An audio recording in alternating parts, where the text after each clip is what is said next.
Toute expérience est propice à l'évolution dans la mesure où chacune d'elles, qu'elle soit vécue ou seulement envisagée,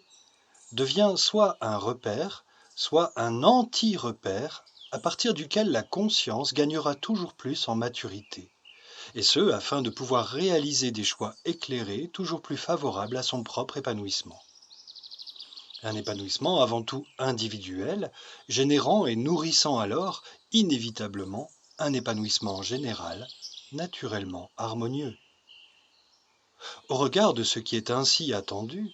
on peut logiquement en conclure que tout ce qui dans le monde se met encore en scène de façon disharmonieuse, dualiste et préjudiciable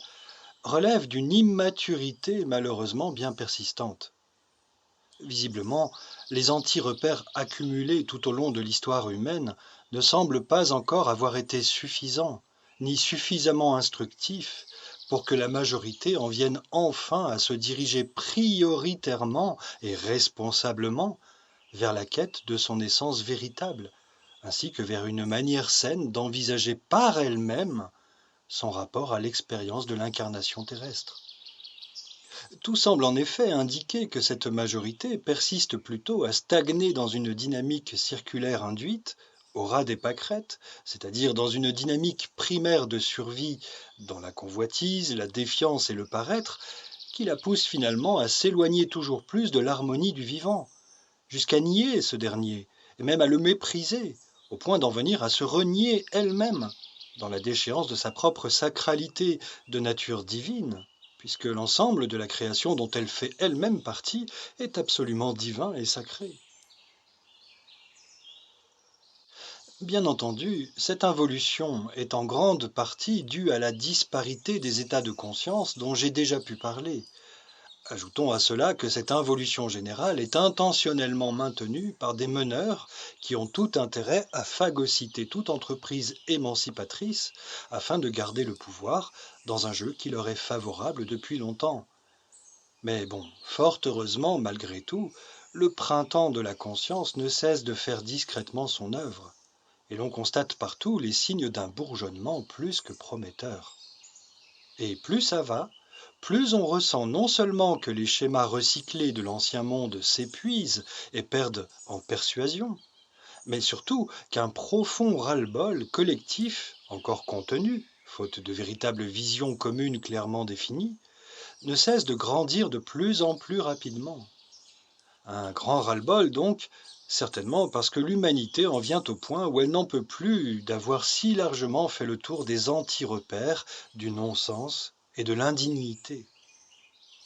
À présent, la question qui se pose à elle est de savoir si elle a vraiment besoin de toucher le fond de la déshumanisation et de l'inhumanité pour espérer enfin se ressaisir in extremis après s'être fait une sorte d'énorme frayeur existentielle.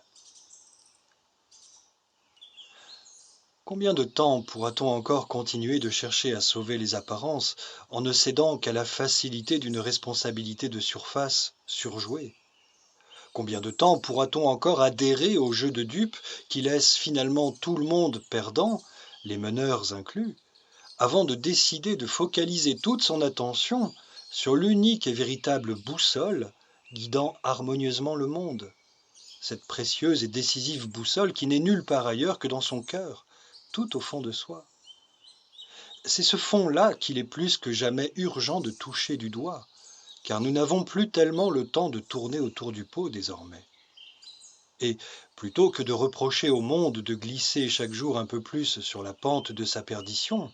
plutôt que de déplorer que des conditions infernales puissent le gagner toujours plus, c'est à chacun de comprendre que cette quête essentielle déterminante, celle du plein épanouissement, ne peut s'initier que de façon personnelle, puisque le défi évolutif de l'humanité ne se joue finalement qu'entre soi et soi. S'il y a urgence, c'est essentiellement en chacun qu'elle se situe. N'oublions pas que c'est la qualité du théâtre intérieur qui détermine celle du théâtre extérieur, invariablement, et que c'est donc à chacun, sans délai, sans excuse, de se mobiliser puissamment intérieurement plutôt que de s'exciter à vouloir changer le monde dans sa forme seule, plutôt que de perdre davantage de temps et d'énergie à s'inquiéter seulement de symptômes extérieurs dont il pourrait avoir à souffrir tôt ou tard.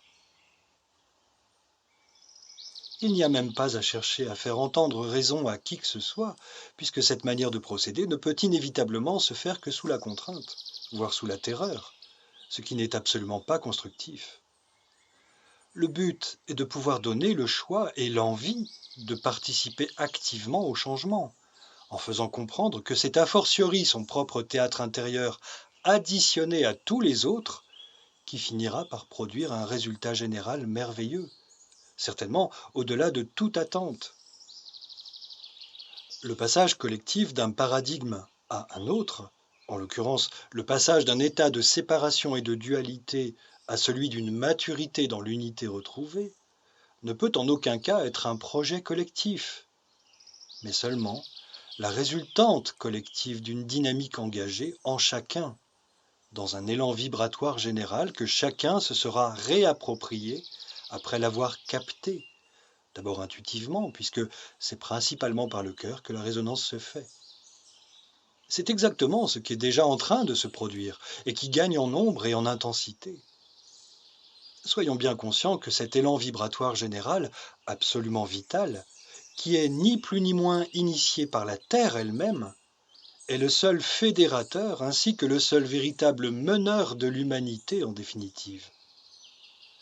À notre petite échelle, nous ne pouvons seulement que travailler à clarifier ce qui se joue mondialement dans l'air, puisque cette dynamique vibratoire nous dépasse notre volonté et surtout notre contrôle.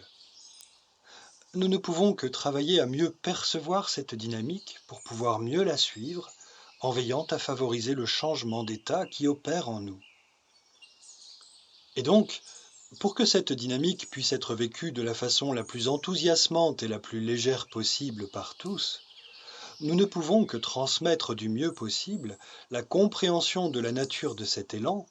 pour que chacun puisse alors avoir le choix, en connaissance de cause, soit de se lancer allègrement dans le courant, de se laisser porter et transporter par sa puissance, soit de tenter vaniteusement de lui résister davantage, jusqu'à se rendre à l'évidence que son expérience dévoyée ainsi que son entêtement finissent toujours par isoler et par desservir. Ça, c'est le propre de l'expérience luciférienne, ce fond ténébreux que l'humanité aura choisi d'explorer pour en mesurer